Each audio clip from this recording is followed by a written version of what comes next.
रामकृष्ण हरी. श्रावण महिन्यातल्या चिंतनमालेमध्ये जगद्गुरु श्री संत तुकाराम महाराजांच्या गाथेतील निवडक अभंगाचं चिंतन आपण करण्याचा प्रयत्न करतो. चिंतनासाठी आज घेतलेला अभंग असा आहे. हित सांगे तेने दिले जीवदान, घातकी तो जान मना मागे.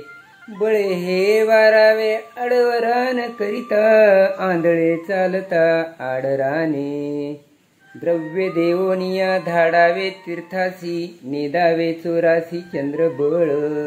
तुका म्हणे ऐसे आहे हे पुराणी, नाही माझी वाणी पदरीची. महाराज या अभंगामध्ये हितोपदेश करतात. थोडक्यात आपल्यासाठी कोण योग्य आहे आणि कोण घातकी आहे याबद्दल सांगतात. आणि अभंगाच्या पहिल्या चरणामध्ये म्हणतात, हित सांगे तेने दिले जीवदान, घातकी तो जान मना मागे. आपल्यासाठी हितकारक गोष्टी सांगणारा जर कोणी असेल तर त्यानं आपल्याला जीवदान दिले असं म्हणतात. कसं,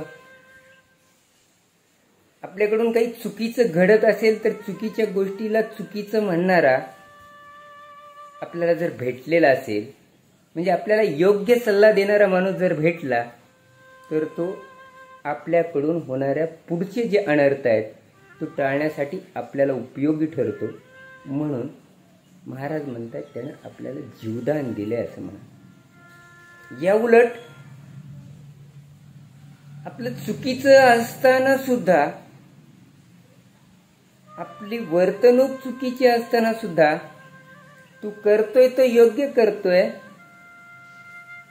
किंवा तू मनासारखं वागत जा, कुणाच्या बापाचं आपण काय खाल्लंय असं म्हणणारे जर लोक असतील तर ते घातकी आहेत असं ओळखा म्हणतात महाराज. आणि पुढं म्हणतायत, बळे हे वारावे अडरान करिता, आंधळे चालता आडराणी. काय करावं हे सांगतायत महाराज. एखादी व्यक्ती जर अधर्मानं वागत असेल तर त्याला वटणीवर आणण्यासाठी वेळ पडली तर बळाचा वापर करायला सुद्धा आपण मागं पुढं पाहू नका असं महाराज सांगतात. आणि म्हणतात, एखादा जर आंधळा चुकीच्या वाटेने चाललेला असेल, आंधळा आहे म्हणजे न कळत एखादं चुकीचं वागत असेल, किंवा आंधळ्याची वाट चुकलेली असेल तर त्याला आपण योग्य ती वाट दाखवली पाहिजे असंही महाराज सांगतात. पुढं म्हणतात, द्रव्य देवोनिया धाडावे तीर्थासे, नेदावे चोराशी चंद्रबळ. आपल्या जवळ जर पैसे असतीलच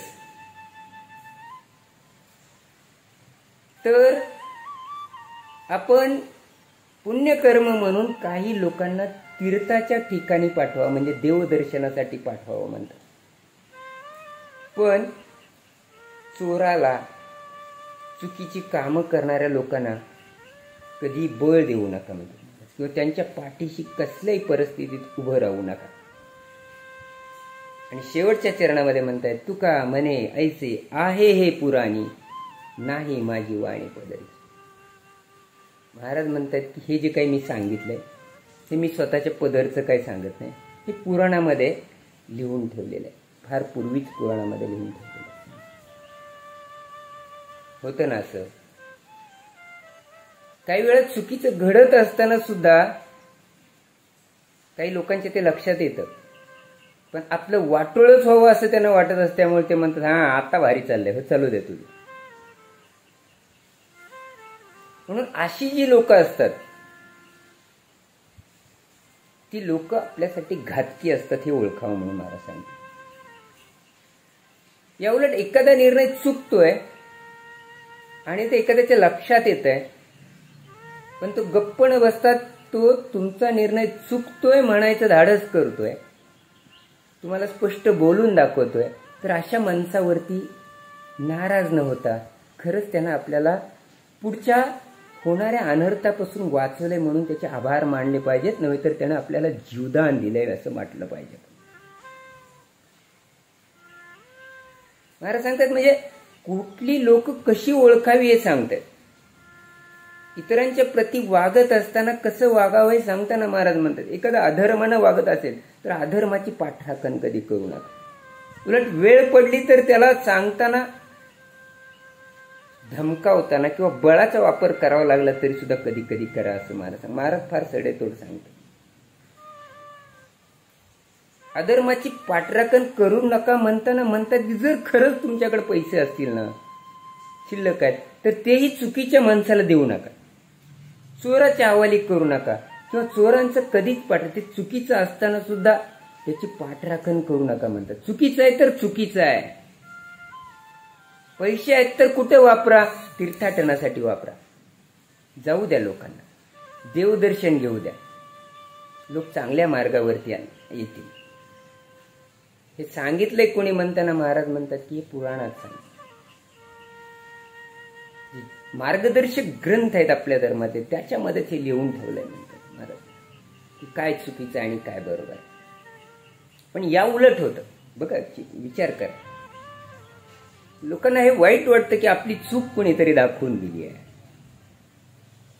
म्हणजे आपल्या चुकीला चूक म्हणणारा आपल्यासाठी वाईट ठरतो. आणि आपलं वाईट असताना सुद्धा तुझं लय भारी चाललंय, किंवा आपलं चुकत असताना सुद्धा तू करतोय ते कर, काय होतंय ते पुढचं पुढे बघू म्हणणारा आपल्याला आपला वाटतो. महाराज सांगतात त्याच्या हे नेमकं उलट आपल्याबाबत घडत असतं. पण हे आपल्या हिताचं नसतं म्हणतात महाराज. आपल्या हिताचं काय आहे? आपल्या चुकीला चूक म्हणणारा माणूस हा आपला असतो. आणि आपल्या बरोबरला सुद्धा बरोबर म्हणणारा आपल्या बरोबर असतो. पण चुकीला बरोबर म्हणणारा मात्र आपल्यासाठी घातकी असतो. तो आपला विनाश चिंतित असतो, हे लक्षात ठेवलं पाहिजे. चला, महाराजांच्या अभंगातून आपण यात चिंतन करूया की आपल्यासाठी कोण घातकी आहे, आपल्यासाठी कोण चांगलं आहे, हे ओळखण्याचं नवीन सूत्र आपण या अभंगातून शिकू. किंवा आपण कुणाच्या बरोबर राहायचं तर आपण अधर्माच्या नाही, आपण चोरांच्या नाही, आपण वाईट कर्म करणाऱ्या लोकांच्या सोबत कधीच राहायचं नाही. विचारानंही नाही आणि मनानंही नाही आणि शरीरानं पण नाही. अशा लोकांच्या सोबत आपण कधीच राहायचं नाही. चांगल्याला चांगलं म्हणायची हिंमत आपल्यामध्ये ठेवू, वाईटाला वाईट म्हणायची हिंमत आपल्यामध्ये ठेवू.